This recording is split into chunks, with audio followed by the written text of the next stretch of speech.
Welcome back to Max's Muscle TV. Now it's time for our nutrition segment, and regardless of your body type, when it comes to nutrition, folks, any serious trainer knows it's all about preparation. If you're prepared, it's much easier to hit your nutritional goals. But sometimes, particularly for people starting out, it's hard to know exactly what to buy to ensure that your nutrition stays on track. So this week, that's exactly what the boys are going to show you.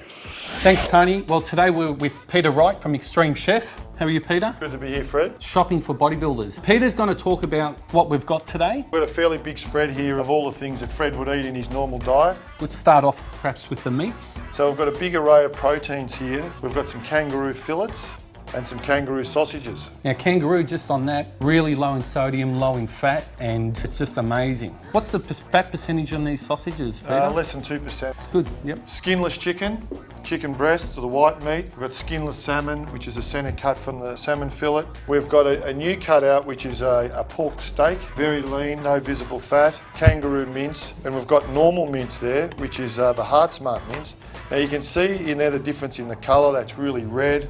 That's more of a pale mince, and you can see the visible fat through the mince. Yep. You can also see visible flecks through the kangaroo, but that's actually sinew and connective tissue, so it's not building up the fat.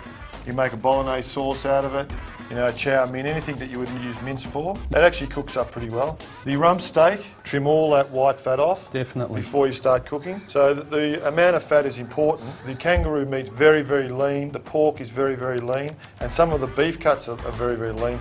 But you can see visible fat, for example, on the rump steak. There's so many calories in the fat, so you definitely need to trim off the fat. So if I was cooking steaks, my preference would be the rump steak because you can see all the visible fat on there. You can see the porterhouse steak there. There's a bit of what we call marbling through the meat. You can see little bits of fat through the meat, but you can't cut that out. Whereas in the rump, there's a lot less marbling. Yeah. So it's all a matter of budget. For example, rump steak, $12, $13 a kilo. Fillet steak, $35 a kilo. Big difference. So big difference. So Peter, we've just covered off the meat. Let's talk a little bit about vegetables. Vegetables are really important as part of your bodybuilding nutrition program because it has fibre, vitamins, minerals. It's got a whole heap of nutrients in it, a lot of antioxidants as well. Anything green in vegetables is really ideal for your body. My main vegetable ingredients tends to be broccoli and sweet potato. Broccoli is really good because it's got a whole heap of nutrients and it's regarded as a superfood.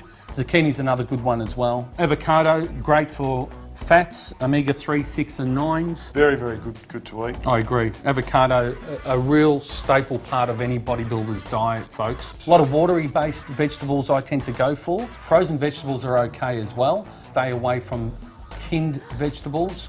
Contain a lot of sodium for its transportation purposes. So again, fresh is best and preparation is the key here. It's quite simple.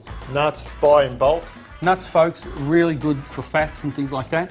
If you can't digest an almond because they're a bit dry, I'd like to preferably soak them in water, throw them in your porridge after you've cooked. As I said, don't be afraid to experiment with almonds. Well, we've got a pretty good range of fruit there, but apples, bananas, pears are probably your staples that are always in season. There's 4 or 5 varieties of apples out at the moment, 2 or 3 varieties of pears. I like to stick to green fruits. I like pears, kiwis and berries. Again, high antioxidant food. I like to also drizzle a little bit of flaxseed oil over the top of it. While we're on the subject of flaxseed oils and different oils, Peter, with the flaxseed oil, it's not a cooking oil. It's an oil that you use after you cook the food. It's really important here as a bodybuilder that you make sure you pick a really good quality oil. Well, we stay away from vegetable oils. Yes. Olive oils, rice oils, avocado oils are all the best.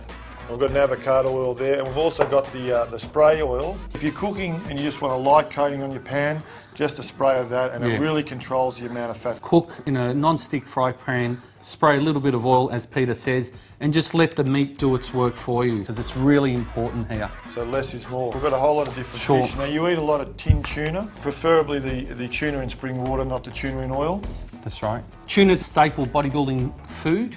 It can be mixed in with your rice, it can be eaten on its own, with your salad. Very good, high in protein as well. Buying tuna though, I would recommend buy the bigger cans and then portion it up. Depending on your budget, we've also got a salmon, which is similar to the tuna. We've got a smoked salmon, which is great for cooking in pasta dishes and stir fries. Still low in fats, because salmon generally is low in fats, but it tends to have been salted as well.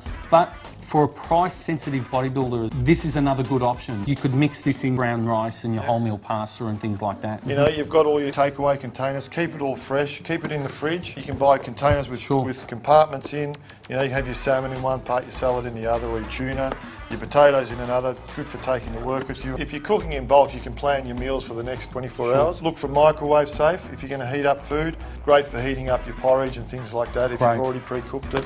Well, on the subject of porridge, we've got just a supermarket brand porridge as well. I would recommend that you go for porridge in the morning. There's a lot of people that say to me, look, I don't like porridge, yuck. Well, bad luck. You got to eat it. A must as part of a shopping list for a bodybuilder. Now, there's a few other things that you need in your shopping list. Again, while we're talking about carbohydrates, brown rice is a really good one. Different types of pastas that you can mix in your mince, and eggs staple to any bodybuilder. High in protein, 100% protein. Really, really good for you, eggs. Now, folks, as part of your bodybuilding nutrition, it's really good to have a protein. And we've picked here today Max's Super Whey. It's a good all-round protein because milk tends to leave you a little bit bloated. But before we go on, let's take a closer look at this product. Thanks, Fred. You probably know that whey protein is the best protein for building muscle. But did you know that Max's Super Whey is the best way to get your whey? Whey protein has been shown by science to be nature's best protein for bodybuilding. That's because whey protein has almost the perfect proportion of the 22 amino acids we humans need for building muscle. But even more importantly, whey protein contains unique peptides that improve our bodies in many different ways. For example, the peptides IGF-1 and 2 actually stimulate the release of HGH that boosts muscle growth, while immunoglobulins keep your immune system functioning at peak levels when you're training with maximum intensity. Whey protein comes in several forms, each with their own special benefits. Super Whey combines 3 of the best wheys available: whey protein concentrate, high beta fraction WPI, and hydrolyzed whey protein isolate into one awesome whey blend.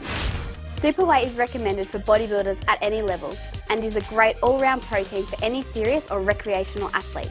And because it comes in a bulk 4kg and 8kg pack, Super Whey is great value.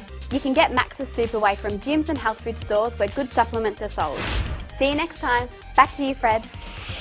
Thanks, Stacey. All right, folks, so here it is. Shopping for a bodybuilder. May seem a lot, but in reality, it's not. If you want to be a bodybuilder, this is what you've actually got to do. You've got to prepare your meals. You've got to go and get a shopping list. You've got to make sure you cook your food up, get your containers, and pack it all up and think ahead. And what I'd add to that, though, is if I was going to be buying all this food, and it's all available at a supermarket, but I'd be going to my local butcher and saying, listen, mate, I'm a bodybuilder. I need this much meat every week. Fantastic point. This is what I want. You need to look after me. And if you go there every week, he'll look after you. You'll get specials. You'll get a much more economical buy. Same with the fruit and veg. You can hand pick it. They'll look after you and give you some. Very true, folks. I actually do that myself. I go to my local butcher. He actually knows me and knows what I'm ordering each week, and a really good way, as you said, and you get the best cuts, don't you? Yep. If you don't have a plan, then it's no good. So if you want more information about what we've covered off today, go to the Max's website, max's.com.au, follow the links, and you'll get a shopping list. Well, folks, that's it for this week. Hope you've enjoyed it, and we'll see you next time. Serious trainers everywhere are raving about the magical qualities of Max